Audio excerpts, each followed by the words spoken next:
Hey everyone, John Huang from Modern Medellin, coming to you with my second video, talking about why I chose to invest in Medellin, what are the pros and cons of investing in Medellin. So if you ever thought about investing in foreign countries and why you should consider Medellin, pay attention, take some notes, and let's get started, let's dive in. Oh, while you're here, take a quick second to like and subscribe because I'm gonna be dropping knowledge. I have 30 plus years of real estate experience. I've traveled the world. I know not only real estate, but I do other investing as well, stocks, crypto, things like that. So, and a lot of you guys know me from my business, and I've been a business owner for the majority of my life. So, serial entrepreneur as well. So if you like that kind of content, make sure to like and subscribe. All right, let's get into it. I first came to Medellin, Colombia about 3 years ago. And it's a great story because I came here kind of by accident. I went to Bogota first for a business opportunity. And I tried to make some sales there. And I met a translator because my Spanish is malo. Mi español es muy malo. And because it's so bad, I hired an interpreter. The interpreter helped me out. He asked me if I've ever been to Medellin. Where else have you been? I said, I haven't been anywhere. He goes, have you been to Medellin? I said, no.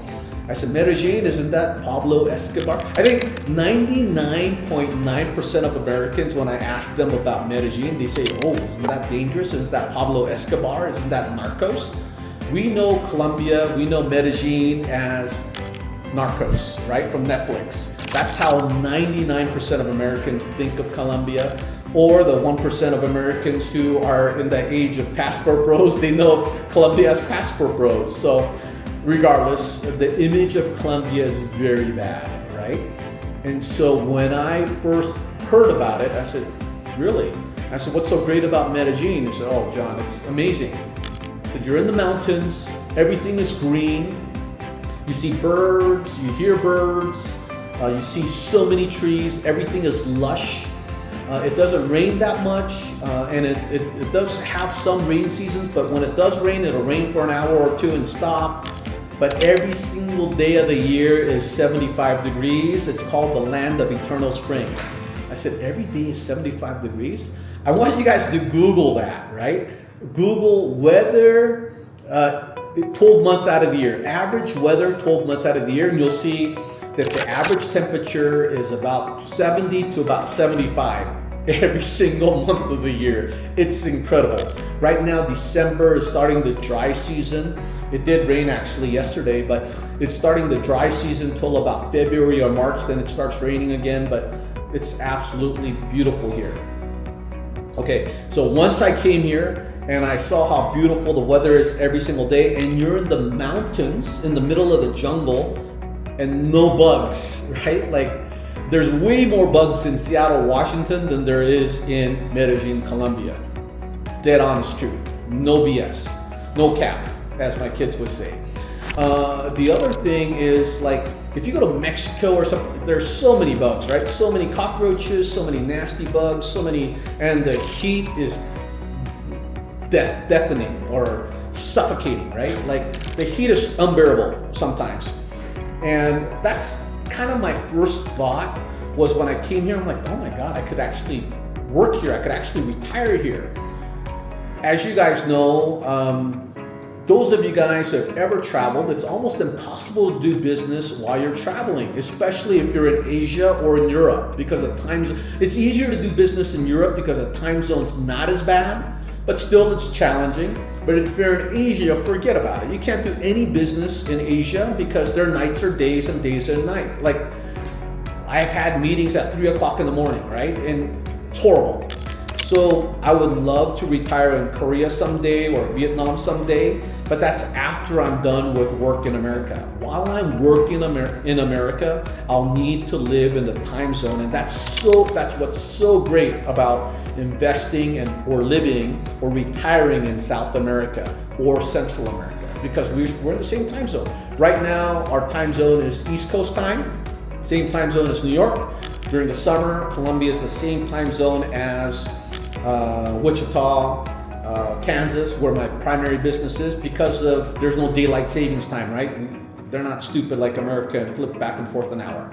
So that's the beauty of retiring or working or investing in Colombia, because you have that time zone flexibility. The other thing that's really nice, one of the reasons I chose to invest is once I've invested, now my business trips to Colombia is now tax deductible, right? If I didn't have a business here and if I wasn't doing business here, now it's just vacation. But if I'm coming here to do business, now it's a business expense. Granted, I'm a little lazy. I pay a lot of my stuff with my personal dollars, and these days I don't have, my business is struggling, so I haven't used my business credit cards to write these off. But you absolutely can, because it's a legitimate business expense, right? And so that's another beautiful thing. But I first got the idea of potentially retiring in a foreign country when I was a district manager for Allstate Insurance.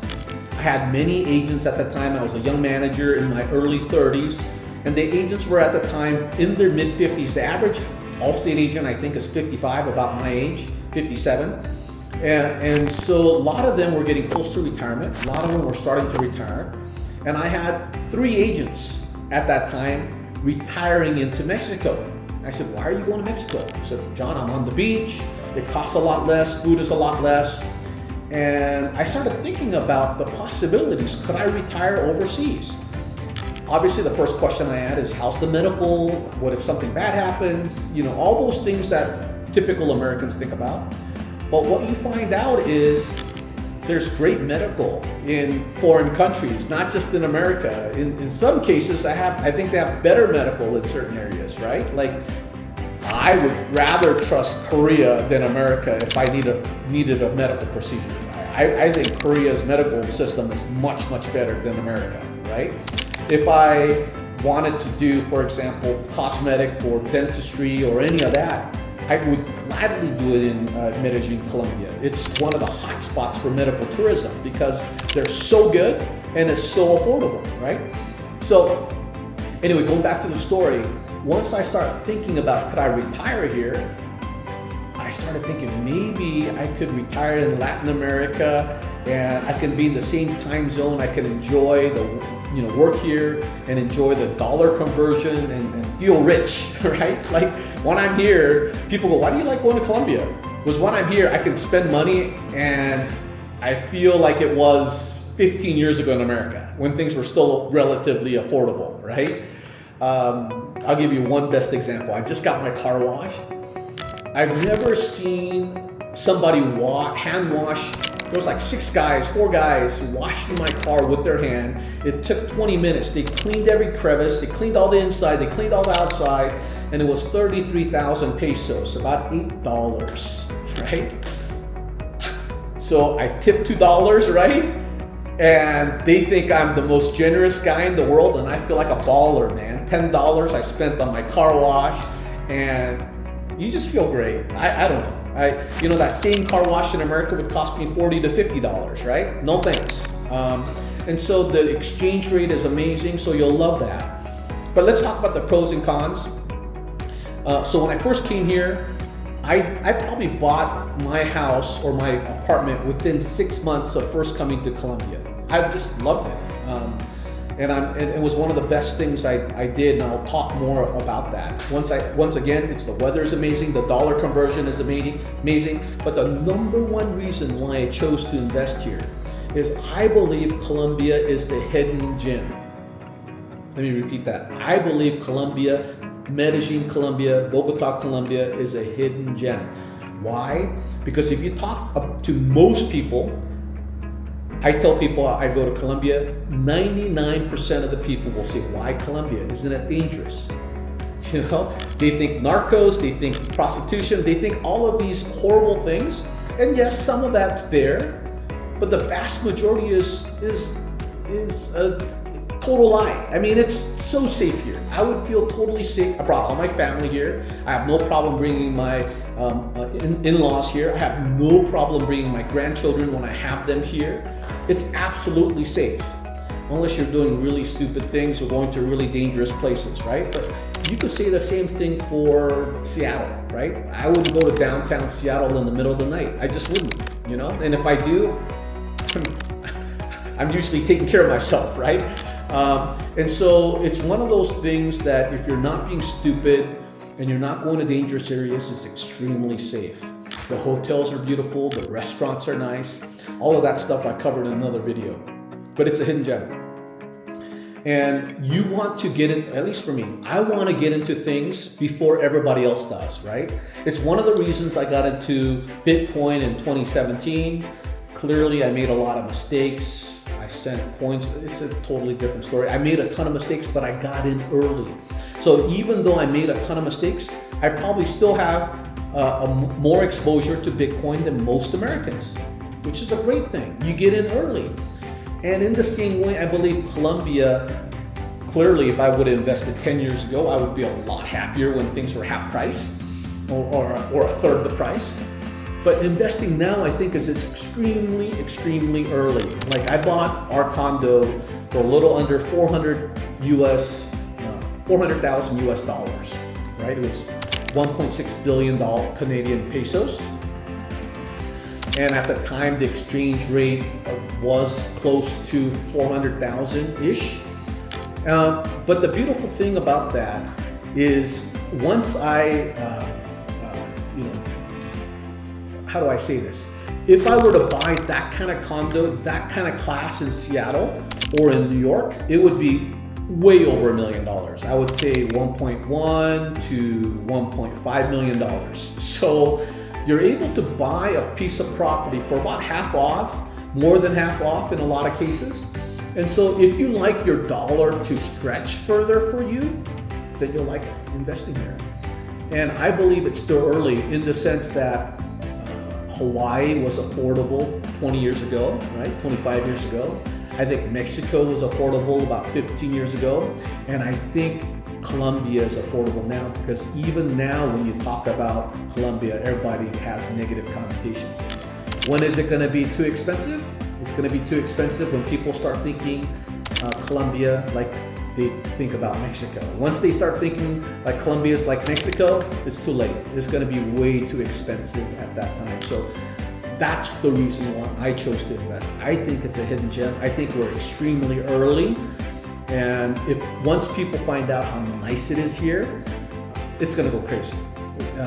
There's already been a lot of articles about how great the city is. If you do research, you'll be shocked at how many articles you'll find. But the vast majority of Americans are not doing that research. The vast majority of Americans are not thinking about Colombia at all. It's not even on top of their brain. So people just don't know about it. It's no different than Bitcoin. Even in 2025, Bitcoin, I know that's a separate topic, but it's still early because most Americans don't invest in Bitcoin, right? So my rule of thumb for investing, get in before the crowd gets in. And if you can do that, you're going to become very wealthy. You're going to do very well with investing if you get in before the masses get in. The other reason I like it is it's a diversification, right? I have just like the reason I have a home in Seattle, a couple of homes in Wichita, in Pennsylvania, and in New York, is because if one area is doing bad, maybe the other areas would do a little bit better. Or I have some residential, I have some flips, I have some commercial. It's because if one's doing better, maybe the other one will do, or if one's doing bad, the other one might be doing better. That overall diversification is good. In that same way, for example, Colombia, the last couple of years in America has been horrible, right? It's either been flat or gone down in terms of rental values and in terms of home values have gone down. Some places have managed to stay even, but the vast majority of America, your real estate prices have gone down 10 to 20%. In Colombia, it's gone up 8 to 10%. So think about that. My real estate prices here has gone up 8 to 10% per year. Also, this is, in my opinion, a con, but it worked out in favor for me, whereas the peso, when I got it, was $1 for 4,200 pesos. Now is $1 for 3,800 pesos. So I made it worked in my favor for the exchange rate as well as the appreciation. So maybe overall I had a net positive gain of about 20%. That's awesome, considering that most of my properties in Washington and in other places I've lost 20%, right? So that diversification is huge. The other thing that's really a pro, a lot of countries like Vietnam or a lot of places, you can own maybe a condo, but you don't have the same property rights because, you know, it's either a communist country or, you know, you can't own land. There's a lot of different nuances because it's a different country. Here, you have property rights.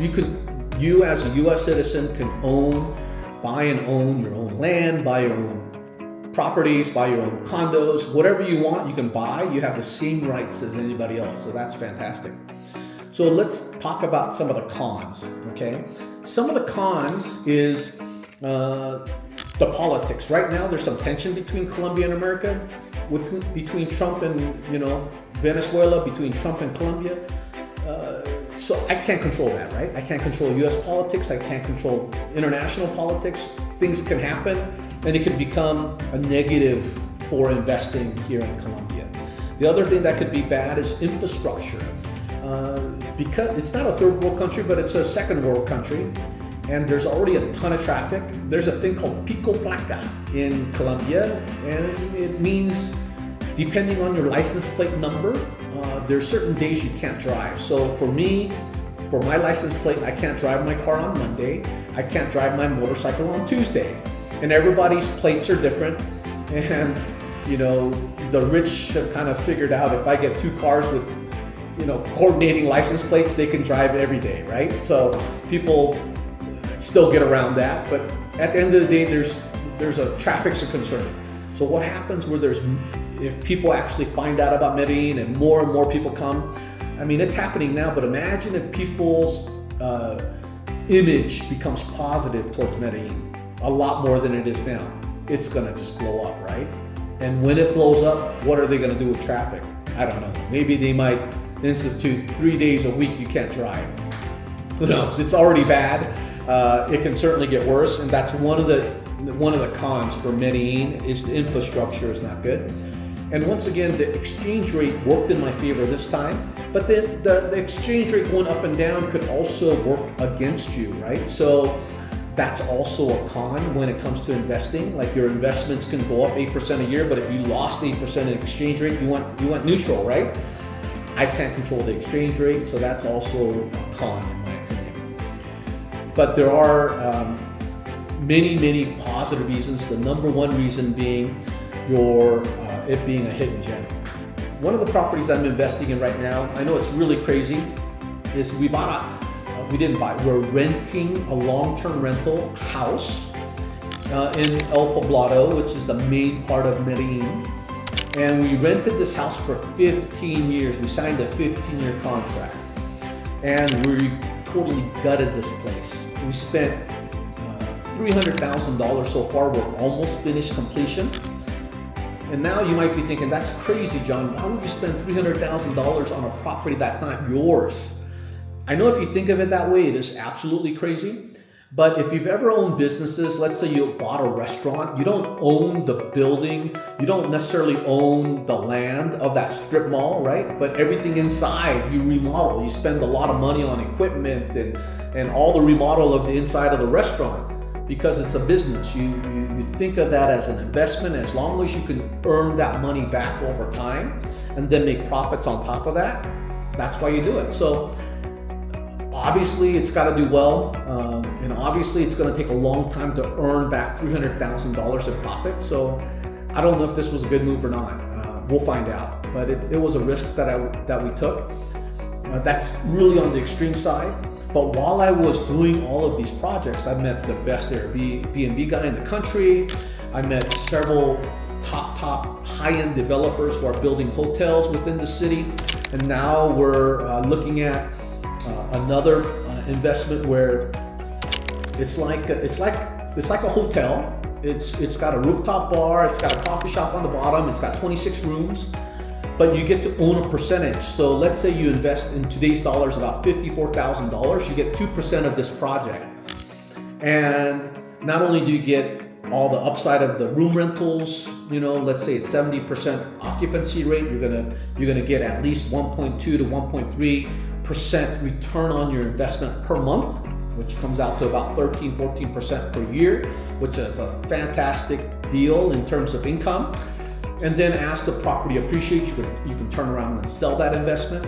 The other great thing about things like that is, in order for you to get an investment visa, which I have an investor visa, I needed to invest in a property at the time was at least $120,000. And so to be on the safe side, you want to invest in a property that's about $200,000 or higher to get this investor visa. Another way to get an investor visa is to invest in a business, and because you're investing into this real estate business, with a $54,000 investment, you could also qualify for investment visa. So there are a lot of pros to that kind of stuff.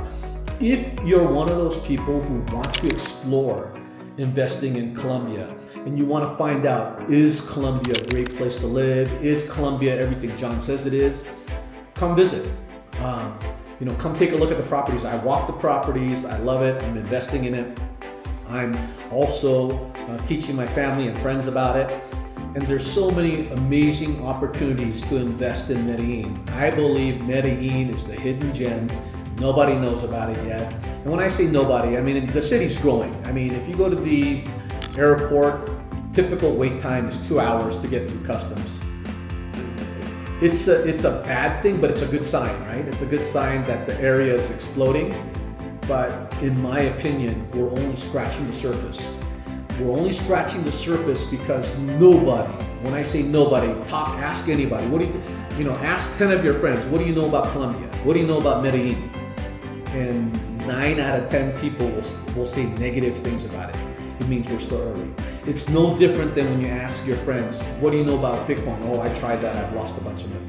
When people are saying these types of things, it's because it's not fully adopted yet. Even though all the signs are there, like in Bitcoin, like all the legislations that's passed, all the things that Trump's doing to put in, crypto-friendly people in government and in charge, and starting a strategic Bitcoin reserve. All of these things are signs. ETFs coming in are signs, but people still don't believe. People still don't understand, right?